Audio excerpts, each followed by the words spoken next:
జై తెలంగాణ. ఇంత సౌండ్ తోటి మనం జై తెలంగాణ చెప్తే గత ఉద్యమంలో రెండు చేతులు లేపకుండా జై తెలంగాణ ఎవరు చెప్పలే. భగవంతుడు రెండు చేతులు ఇచ్చిండు. ఆ రెండు చేతులు లేపకుండా ఉద్యమ ఊపిరి లేకుండా తెలంగాణ ఉద్యమం కొనసాగలేదు. కాబట్టి ఉద్యమకారులారా, ఈ చేవెళ్ల గడ్డపై నుంచి మరొక్కసారి తెలంగాణ ఉద్యమ ప్రతిధ్వనించాలి. జై తెలంగాణ, జై తెలంగాణ.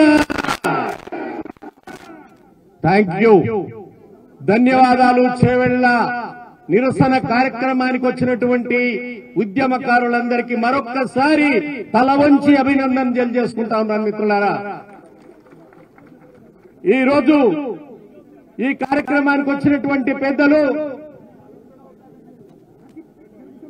మాజీ మంత్రి గారు, భారతీయ రాష్ట్ర సమితి కార్యనిర్వాహక అధ్యక్షులు అన్న కేటీఆర్ గారు,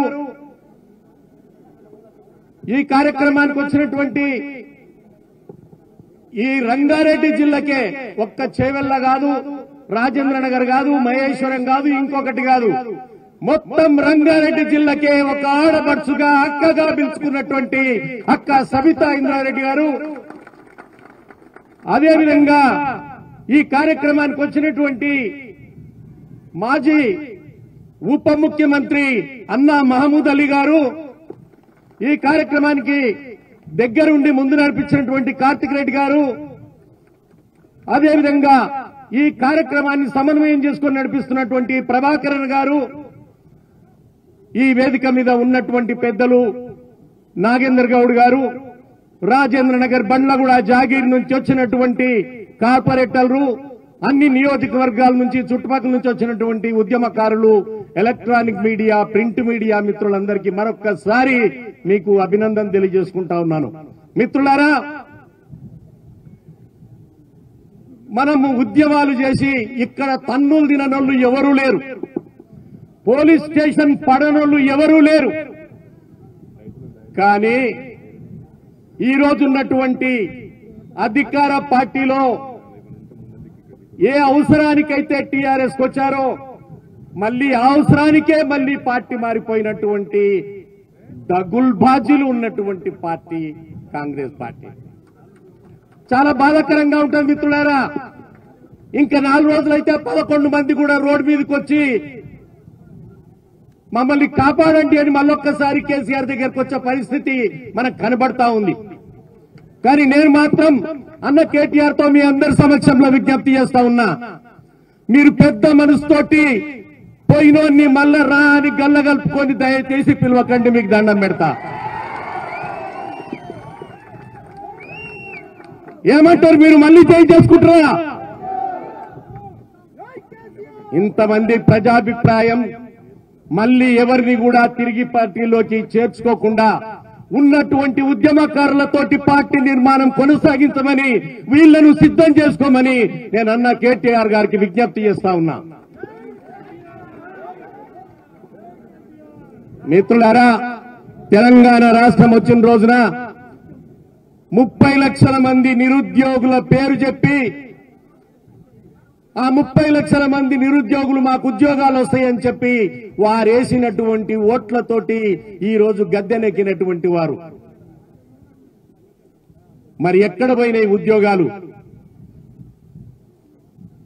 రైతు రుణమాఫీ చేస్తానని ఇంతకుముందు కార్తిక్ అన్న చెప్పినట్టుగా రోడ్ల కనబడ్డ దేవుడి కల్లా, నియోజకవర్గంలో ఉన్న దేవుడి కల్లా దండం పెట్టుకుంటూ మీ దగ్గరున్న దేవుని మీద ఒట్టు రుణమాఫీ చేస్తానని చెప్పారు.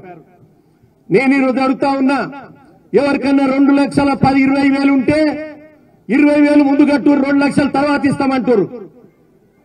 నేనేమంటున్నా, ముందు 2 లక్షలై 20 వేలు వారి కాళ్ళు పట్టుకొని నా బాధలు పడో నేను కట్టుకుంటా, నువ్వు వేయకుండా నన్ను ఎక్కువనే కట్టుమని చెప్పడం న్యాయమా? 1,50,000 ఉంటే కనీసం వాళ్ళకు కూడా రుణమాఫీ జరగలేదు. మిత్రులారా, ఈ రోజు ఈ ప్రభుత్వం యొక్క మోసాన్ని గ్రహించవలసినటువంటి అవసరం ఉన్నది, గమనించవలసినటువంటి అవసరం ఉన్నది.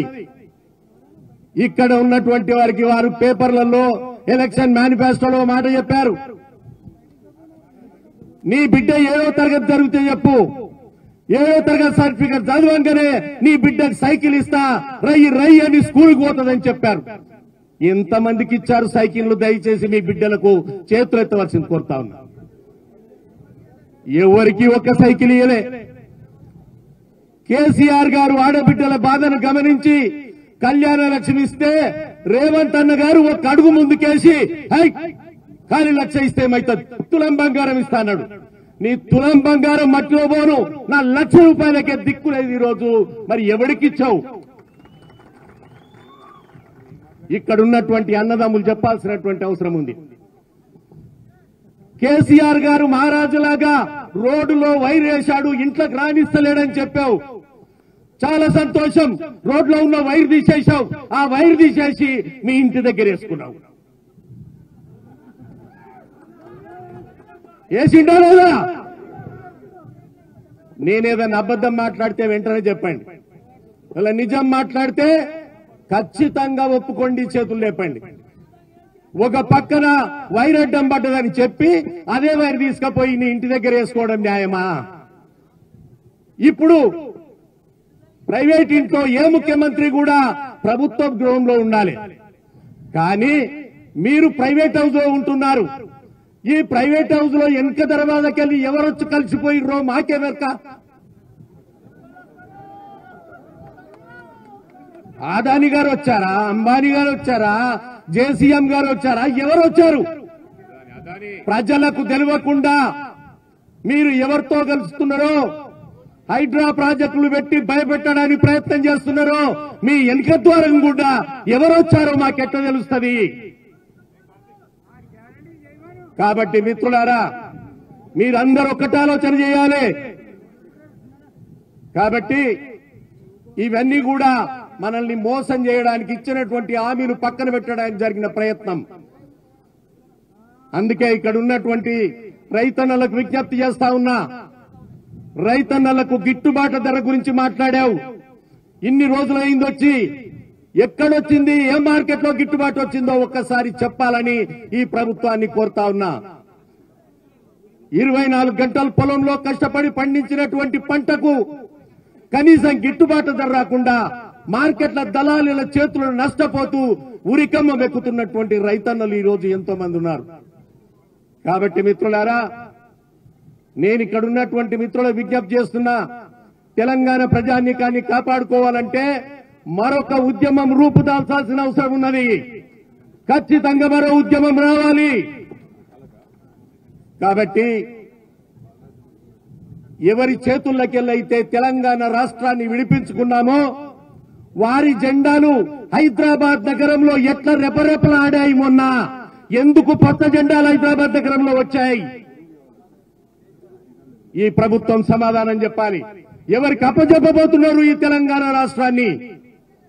కాబట్టి మిత్రులారా, మళ్ళొక్కసారి ప్రజలు అర్థం చేసుకోవాలి. కాబట్టి విజ్ఞప్తి చేస్తా ఉన్నా, చాలా మంది నిరసనలో మాట్లాడాల్సినటువంటి వారు ఉన్నారు. నాకు ఒక చిన్న కార్యక్రమం, శుభకార్యం ఇంట్లో ఉండడం వలన నేను పర్మిషన్ తీసుకొని, సభాధ్యక్షుడు పర్మిషన్ తీసుకొని ముందుగా మాట్లాడాను. మిత్రులందరికీ మరొక్కసారి విజ్ఞప్తి చేస్తా ఉన్నా, మరొక్క తెలంగాణ ఉద్యమం రూపుదాల్చబోతా ఉంది. యువకులారా సిద్ధంగా ఉండమని మిమ్మల్ని కోరుతా ఉన్నా. జై తెలంగాణ, జై తెలంగాణ, తెలంగాణ రైతన్న జిందాబాద్, తెలంగాణ రైతన్న, తెలంగాణ రైతన్న, తెలంగాణ రైతన్న, జై తెలంగాణ, జై తెలంగాణ. థ్యాంక్ యూ, ధన్యవాదాలు మిత్రులారా.